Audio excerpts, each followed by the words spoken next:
Добродојдовте во Урбаните вести. Со низа активности општина Ѓорче Петров денеска го одбележува денот на ослободувањето. Ова е само најава за вестите. Останете со нас, следува кусиот преглед од насловите за денеска. Град Скопје ќе се кандидира за Европска престолнина на културата за 2028. Општина Ѓорче Петров со повеќе активности го одбележува 14 ноември. Во Домот на култура Илинден отворена изложба на слики од ликовната колонија во Радовиш. Расте бројот на заболени од дијабетес, регистрирани 120.000 пациенти, од кои 500 деца до 14 години. Од денеска официјално е објавена одлуката за номинирање на град Скопје како кандидат за титулата Европска престолнина на културата за 2028 година. Иницијативата и подготвителните активности за кандидатурата се почнати од 2014 година, а одлуката е донесена дека со сигурност за 3 години од денеска Скопје ќе се кандидира за Европска престолнина на културата. Градските власти денеска официјално ја објавија одлуката за номинирање на Скопје како можен кандидат за титулата на Европската комисија, Европска престолнина на културата за 2028 година.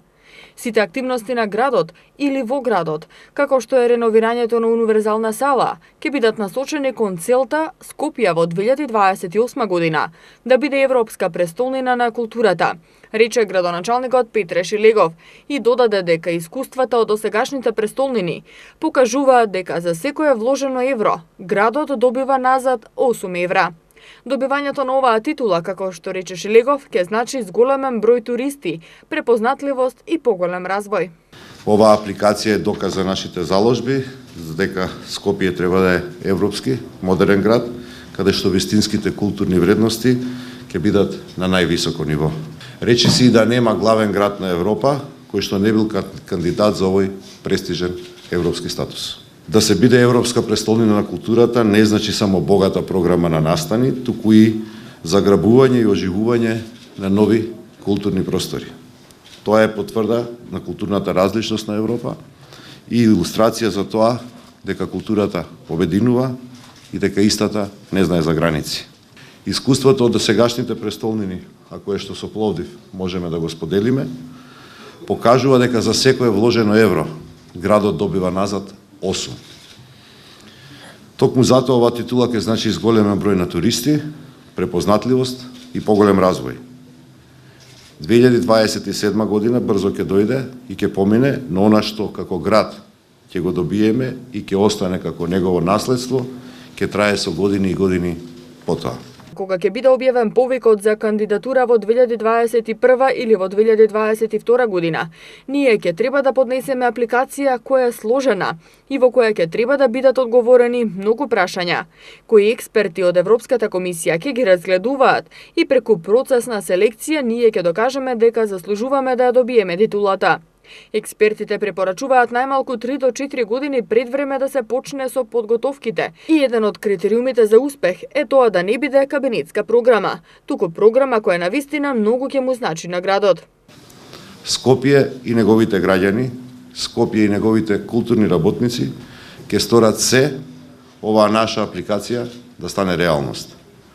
Тимот предводен од Роберт Аладјозовски како стратешки координатор на оваа активност, јас искрено верувам дека во 2027 година Скопје ќе може да го наречеме Европска престолнина на културата и ќе се брои во редот на градовите како што се Ливерпул, Даблин, Амстердам, Мадрид, Истанбул, Копенхаген, Пловдив и други европски градови. Сите заедно да вложиме што е можно повеќе да успееме оваа апликација, оваа престижна награда да стане дел од скопската иднина и да стане дел од скопското наследство.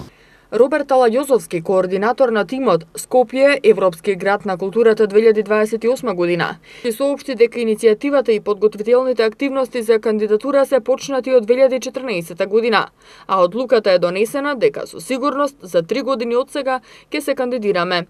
Градовите Пловдив и Љубљана му ги пренесуваат своите искуства и му помагаат на град Скопје во подготовката на оваа апликација и да се добие титулата Европски град на културата за 2028 година. Со положување цвеќе, детски фестивал и спортски надпревар, општина Ѓорче Петров го одбележува денот на ослободувањето на општината.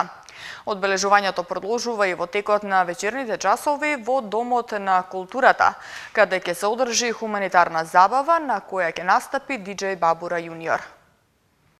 Со повеќе манифестации, општина Ѓорче Петров денеска го одбележува ослободувањето на општината под мотото Скопје слободно, Ѓорче гори. Во рамки на целодневната свеченост беа застапени повеќе активности, кои започнаа со свечена церемонија во Реунскиот парк и положување цвеќе пред споменикот на паднатите борци од Народно-ослободителната борба. Свежо цвеќе положи делегација предводена од градоначалникот на општина Ѓорче Петров Александар Наумовски, кој истакна дека покрај со оваа свеченост на Сојузот на борците од општина Ѓорче Петров, општината ќе им помага и со формирање на паричен фонд наменет за нивните потреби.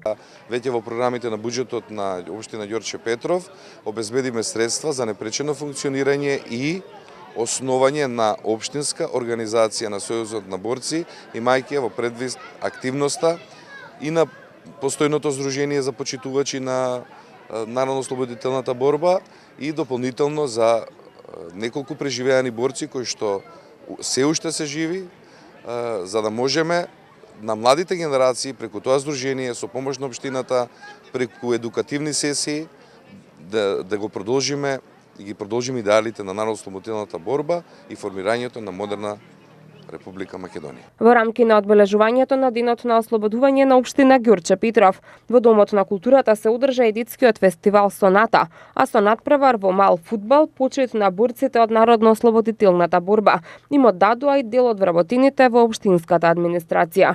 Одбележувањето продолжува во текот на вечерните часови. Вечерва во Домот на културата ќе се одржи хуманитарна забава, на која ќе настапи диџеј Бабура јуниор. Да ги повикувам сите наши сограѓани да дојдат на овие настани, да не посетат и символично да донираме некои средства за Христина. Итно вклучување на справување со загадувањето и повеќе средства за оваа намена во буџетот за 2019 година или оставка од владата. Бара одва коалицијата за чист воздух и ја потсетува власта да го реализира она што го ветуваше во предизборната програма. Од два коалицијата за чист воздух од владата бара итно вклучување на справување со загадувањето во буџетот за 2019 година или оставка. Во нивното соопштение, тие наведуваат дека подитно бараат владата да го измени буџетот за 2019 година. Во владината програма унапредување на животната средина, да се внесе посебна подпрограма справување со аерозагадувањето и најголем дел од средствата од собраните даноци поврзани со животната средина да се наменат за најгорливото прашање аерозагадувањето. За една година во најзагадените градови воздухот може да се доведе во граници на дозволено годишно ниво. Во спротивно, бараа да си поднесат оставка и да остават простор најгорливиот проблем на граѓаните, заштитата на нивниот живот и здравје, да го остават на некој друг, кој искрено ќе се грижи за тоа. Најавата дека пари за оваа намена се проектирани, знаеме дека се проектирани, но овој пат не прифаќаме минимални средства, особено не кога над 150 милиони годишно се собираат како даноци поврзани со животната средина и не со овој степен на загаденост која вдишуваме секоја минута. Овој пат бараме она што следува, наменски. Сакаме конечно справување со загадувањето, како што беше ветено, наведуваат од одва коалицијата и ја потсетуваат власта да го реализира тоа што го ветила во предизборната кампања. После година и пол од формирање, 2 години од изборите, оваа влада комплетно потврли и не го спроведе она што го вети во областа на животната средина, соопштуваат од иницијативата О2. Како итни реформски приоритети во првите 6 месеци, требаше да се воспостави фонд за животна средина, во кој директно ќе се слеваат средствата добиени од такси за животна средина. Секој таков денар требаше да се намени исклучиво за проекти за подобрување на квалитетот на животната средина. Не само што не се оствари ова, ниту после година и пол, туку со минатонеделниот ребаланс на буџетот за 2018 година се скратија над 2 милиони евра за заштита на животната средина. 43 слики од 17 домашни и странски автори ќе бидат изложени во Домот на култура Илинден од денеска до крајот на ноември. Сликите се создадени на ликовната колонија што се одржа во манастирскиот комплекс Свети Георги во Радовиш. Денеска во Домот на култура Илинден се отвори ликовна изложба на слики од третата меѓународна ликовна колонија во Радовиш Свети Георги. Изложбата ќе биде отворена до крајот на ноември. На колонијата биле насликани 50 слики, а на изложбата се представени над 43 слики од 17 автори од земјава и од странство, создадени за време на овогодинешната ликовна колонија што се одржа во манастирскиот комплекс Свети Георги во Радовиш. Ми представува огромно задоволство што по трети пат ќе бидеме гости во општина Илинден со представувањето на уметничките дела кои се реализирани на самата колонија. Традиционално колонијата се одржува во прекрасниот манастирски комплекс Свети Георги, Ораовица, тоа е во непосредна близина на град Радовиш, 6 км од Радовиш, кој изобилува со прекрасна природна убавина, така да на секој уметник фактички и тие се прекрасни услови кои што му одговараат за творење и за дружење. Учество зедова 17 уметника, како од Македонија, така и од странство. Имаме уметници од Бугарија, Црна Гора, Србија, Монголија, 6 уметника од странство, имаме 4 уметници членови на Сдруженијето на ликовните уметници на град Радовиш и 7 уметници од другите градови на Македонија. Изработени се неде околу 50 на дела, меѓутоа денес на самата изложба се изложени 43 дела. Изработени во маслена техника, акрил на платно и комбинирана техника, масло и акрил. Посетителите на изложбата имаат можност да видат повеќе дела од домашните автори како Крсте Тарабунов, Душко Коцев, Новица Трајковски, Ангел Коруновски, како и од гостите од Турција, Србија, Бугарија, Русија и Монголија. Меѓу нив најмногу се издвои ликовниот уметник Летив Намдаг Жакчивин. Изложените дела во Домот на култура Илинден беа создавани во периодот од 28 мај до 3 јуни. Чест ми е да кажам да 2 пати сум учествувал и имав прилика да стварам мои некои дела кои што се тука изложени денеска и да изразам мојата благодарност прво на организаторот на ликовната колонија од Радовиш и општината Илинден која покажува, мислам, многу повеќе интерес за активности за уметности и сликарство. Општина Карпош и СВР Скопје со нов сообраќаен режим ке го намалуваат метежот кај трговскиот центар Сити Мол. За таа цел почна да се поставува хоризонтална и вертикална сообраќајна сигнализација. Општина Карпош во соработка со СВР Скопје почнува да поставува нова хоризонтална и вертикална сообраќајна сигнализација низ северните улици во урбаната заедница Карпош 4. Како што соопшти Општина Карпош, целта е да се обезбеди полесен проток на сообраќајот и да се намали сообраќајниот метеж пред трговскиот центар Сити Мол.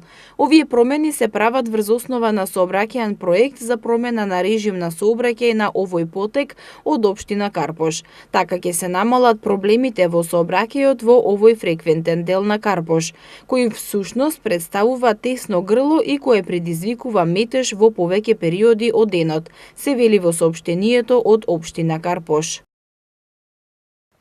120.000 регистрирани пациенти, од кои 500 се деца на возраст до 14 години, се заболени од дијабетес. А податоците покажуваат дека бројот на заболени од оваа болест расте. На одбележувањето на Светскиот ден на дијабетесот беше истакнато дека во лекувањето ќе се воведат 3 нови типови инсулин од најнова генерација, меѓу кои еден за деца до 14 години. Бројот на заболени од дијабетес во Република Македонија е во пораст. Од 120.000 пациенти со дијабетес, 40.000 примаат инсулинска терапија. Според податоците, во 2015 година преваленцата на дијабетесот изнесувала 5%, а во 2017 година 6%. На еден диагностициран постои еден кој не е диагностициран и не знае дека има болеста, истакна директорката на Универзитетската клиника за ендокринологија Саша Јовановска-Мишевска на одбележувањето на 14 ноември, Светскиот ден на дијабетесот. Стратешка определба е да се помогне што порано да може да се детектира дијабетесот, за навреме да се почне со соодветна и навремена терапија, а со тоа и да се намалат компликациите кои болеста ги носи. 75% од здравствените фондови се трошат за компликациите од дијабетесот и очекуваат дека со промовирање здрав начин исхрана, со намалување на факторите за ризик кои доведуваат до развој на дијабетесот, ќе се успее да се намалат компликациите. Во тек е тендерска постапка за обезбедување на годишните количини на инсулинска терапија за болните и воведување 3 нови типови инсулин од најнова генерација, меѓу кои еден е за деца до 14 години, а тоа е трисибата. Во Македонија 500 деца на возраст до 14 години се заболени од дијабетес. Следен чекор е обезбедувањето сензорни мерачи за шеќер во крвта, што ќе помогне во контролата на гликемијата кај децата и кај бремените жени кои го имаат гестацискиот дијабетес. Министерството за здравство од оваа година го укина паралелниот увоз на инсулинот, со што ќе се обезбеди квалитетен инсулин. Од јануари ќе почне испораката на новите глукометри, апарати за мерење шеќер во крвта и новите ленти за нив.